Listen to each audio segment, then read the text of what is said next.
What is motivation? You've probably heard all these self-improvement and fitness YouTubers talking about motivation. Being motivated to go to the gym, being motivated to do hard work, being motivated to learn a skill. But what actually is motivation? Well, motivation is the desire to do a task or reach a goal, like hitting a new PR in the gym, studying for an exam, or going for a run. But what most people fail to realise is that motivation is intrinsically linked to a chemical in our brain called dopamine.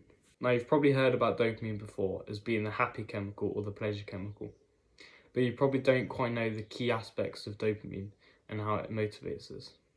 So I'll explain them to you now. First of all, there's your dopamine baseline. This is your default level of motivation, and it can be increased or decreased depending on multiple factors. You also have dopamine peaks. These are when your dopamine levels go above baseline. Now, there are two different types of peaks depending on two different types of activities you can do. The first type of peaks come from what we call instant gratification activities. These are things such as watching porn, eating junk food, or playing video games. And they create high, steep peaks, which is where the name instant gratification comes from. It's like an instant rise in pleasure. The other type of peaks come from what we call delayed gratification activities. And these are things like studying, going on a walk, or doing a workout. They usually take some form of effort to do, but then afterwards, or even during them, you feel a sense of like accomplishment and you feel like quite proud of yourself, like a sense of reward. And that's just basically just dopamine. Now, the peaks you get from delayed gratification activities are a lot more gradual, so they take a lot more time to sort of build up.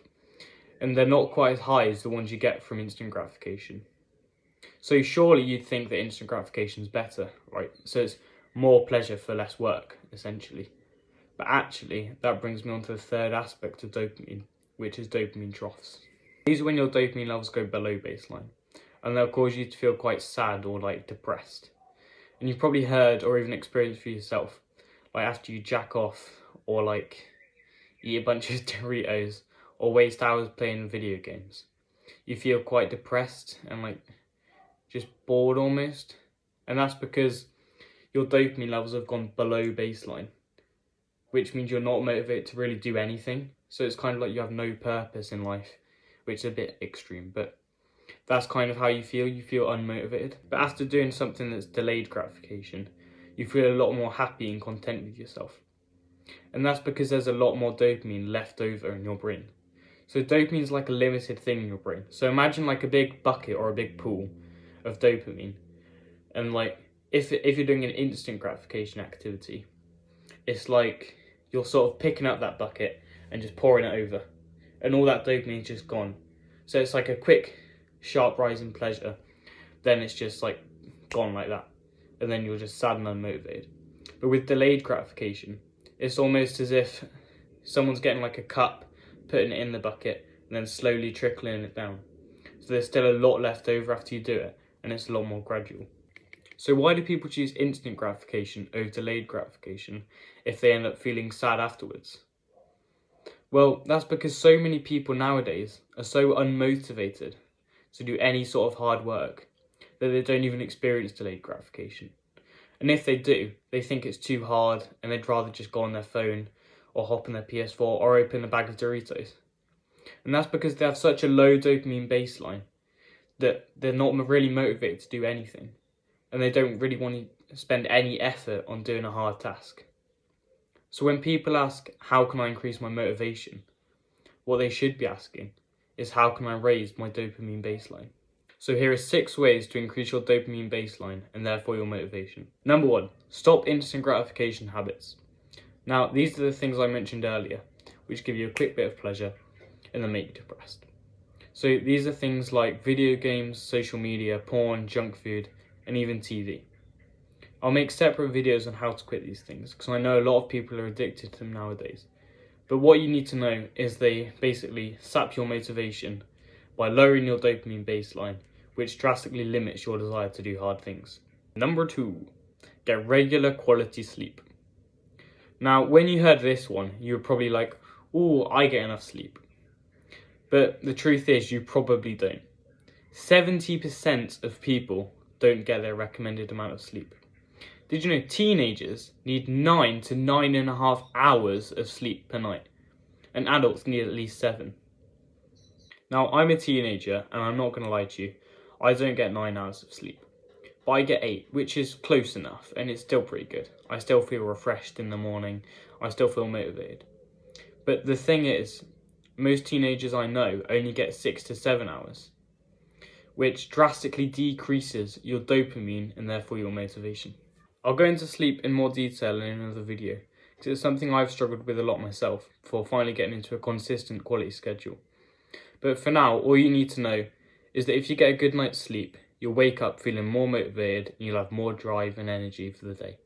Number 3, non-sleep deep rest or NSDR. What this is basically like taking a power nap or going to bed, but without actually falling asleep. It's a great tool if you do end up feeling sleep deprived, or you're just losing focus or feeling really sleepy in general. It replenishes your dopamine as well as your energy for the day. I should probably say that this shouldn't be used as a replacement for sleep in general.